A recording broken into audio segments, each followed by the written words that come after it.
你敢信？刚退休下来的省委组织部部长竟被当街抢劫，导致突发心梗死亡。而我重生后的第一件事就是拯救省委组织部长，从而在仕途上逆天改命。出租车，什么情况？活人还是死人？是活人，赶紧帮忙送到市医院。司机听到这句话，依旧是一副犹豫的态度。刘正阳很清楚，对方就是想趁机多赚点钱。10分钟送到，我给你50。小兄弟，快上车，病人最重要。刘正阳在上车以后，顿时松了一口气，现在距离成功又近了一步。司机毫不犹豫地发动汽车，以最快的速度朝着医院而去。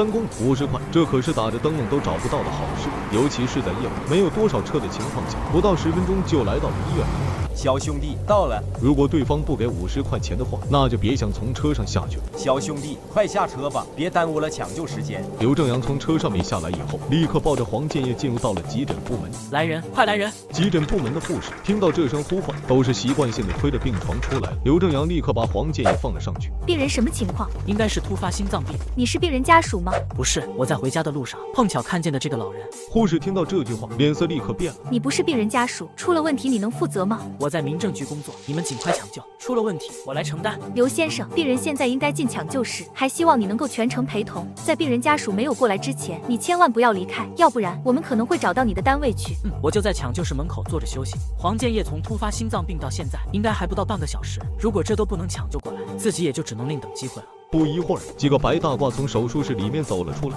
哪位是病人家属？医生，病人的情况怎么样？幸亏送过来的及时，病人这个情况已经稳定了。等药效过去，差不多3-4个小时以后，就会逐渐恢复意识。刘正阳听到这一番话，整个人如释重负般，松了一口气。好的，医生，那太感谢您了。带着病人去病房静养吧。医生和护士简单交代几句以后，便回到了自己的办公室。刘先生，这边只能给你们安排6人病房，您要是有关系的话，明天上午再给您调病房。刘正阳点了点头，跟着一起进入到了病房里面，开始闭目养神了。这也并不是他在装，而是真的需要调整好状态，应付清醒后的黄建业以及黄建业的家属。凌晨3-4点的时候，黄建业这才恢复意识，睁开了双眼。老人家，你总算是醒了，现在感觉怎么样？是你把我送到医院来的。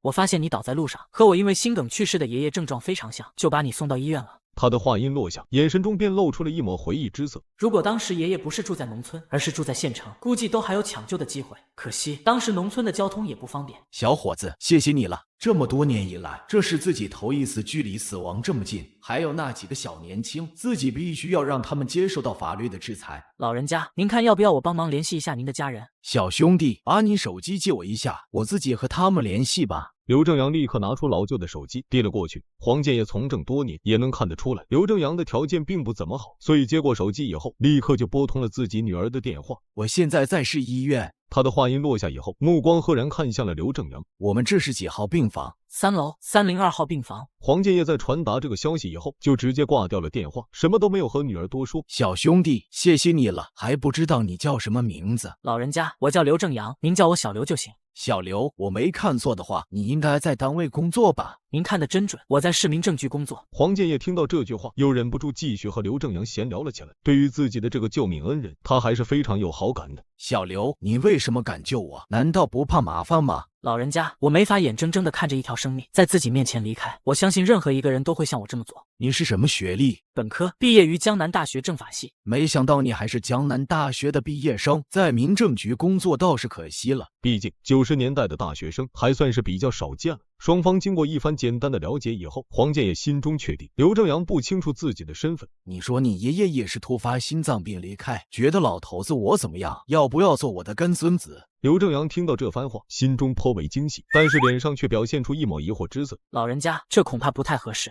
就在这个时候，病房的门被打开，一个身材挺拔的中年男子带着一个穿着不凡的妇人走了进来。爸爸，月华，你们过来了。黄月华看见穿着病服的父亲以后，立刻就凑了过去，连忙查看父亲的情况。爸，发生了什么事？在他身边的中年男子目光则是放在了刘正阳的身上，打量着这个陪在老丈人身边的妻子。换个地方说话吧。这个时候，刘正阳能够明显的感觉得到，黄建业已然从一个普通老人家成为了退休的省委领导干部，言语间有一股不威自怒的气势。赶紧把老爷子送到特护病房去。护士现在已经明白，对方是新上任的市委书记，根本不敢有片刻耽误，连忙将黄建业转移到了特护病房。你们先离开吧。刘正阳这个时候自然也是想要离开，给黄建业和林安邦留下私人空间。小刘，你留下来。小兄弟，我刚才听护士说，是你把我爸送到医院的，你一定要留下来，告诉我们发生了什么事情。爸，到底发生了什么事？安邦，东海市的治安还存在严重的问题。我在回家的路上遇到了3个小年轻抢劫，被打倒在地以后就突发心脏病了，记不清楚后面的事情了。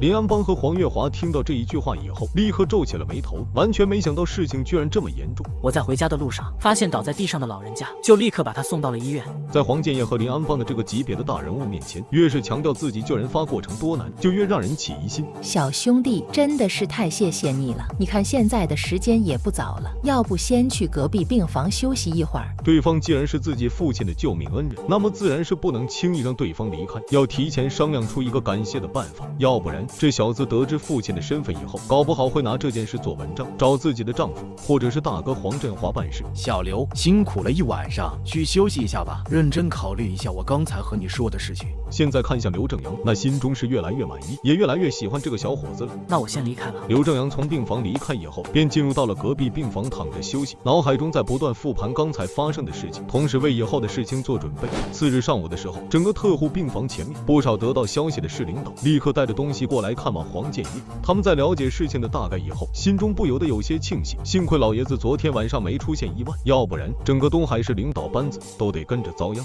此时，一个穿着警服的中年男子看着醒过来的刘正阳。刘正阳，你总算是醒了。我是市局刑侦支队队长王雄，还麻烦你配合我们做一份笔录。王队，你好，你们有什么需要了解的？你昨天发现黄老的时候，在附近有没有发现可疑人员？王雄的目光如鹰眼一般犀利，盯在刘正阳的身上，仿佛就要把对方彻底看穿。毕竟黄建也没有怀疑刘正阳，但是他作为警察，完全可以怀疑这是一起自导自演的事件，这样可以将社会影响降到最低。恶性抢劫和有预谋的抢劫，这完全是两个性质。黄老自己昨天陪黄建业聊了大半个小时，对方却一直没有主动的表露自己的身份，所以自己只能装作不清楚他的身份。就是你昨天晚上救的那位老人家，他是原省委组织部部长黄建业。黄老，刘正阳故作惊讶，显然是被对方的身份所吓到。我还真不清楚黄老的身份，不过我昨天发现他的时候，确实只看见他一个人倒在地上，附近也没有其他人，我就把他送到医院里面了。面对王雄的各种询问，刘正阳基本回答的滴水不漏，毕竟关于抢劫的事情真的和他没有任何关系。谢谢你的配合，如果后面有需要的话，我们会继续找你。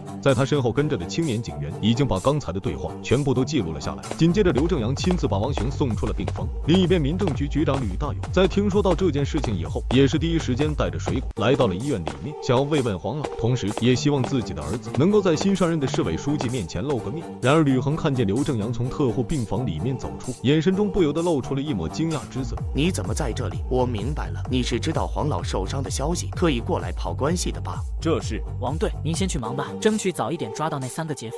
王雄看了一眼吕恒和吕大勇父子，心中立刻就猜到了是怎么一回事。估计他们和刘正阳有矛盾，他不是一个喜欢多管闲事的人，所以立刻带着身边的下属离开了医院。当务之急是找到那3个劫匪，这样才能挽回市公安局的面子。吕恒见到刘正阳居然无视自己，心中更加来气了。另一边，黄月华察觉到了外面的动静，立刻走了出来。林夫人，你好，我是市民政局局长吕大勇。听说黄老受伤的消息以后，便打算过来看望一下。林夫人，这人是民政局的一个小科员，也不知道从哪得知了黄老受伤的消息，居然还敢过来跑关系。黄月华听到这一句话，赫然将自己的目光看向了吕大勇两人。对不起，是我管理不到位，回去以后肯定会找他谈话，加强他的思想素质教育。林姨，黄老现在怎么样了？已经好多了，真的是多亏了你，老爷子才能从鬼门关走回来。吕局长，我们家老林和你不太熟，你拿着东西回去吧。林夫人，这其中是不是有什么误会？吕局长，你要是还不走的话，那我就只能喊人过来把你送走了。林夫人，真的是对不起，我们现在就走。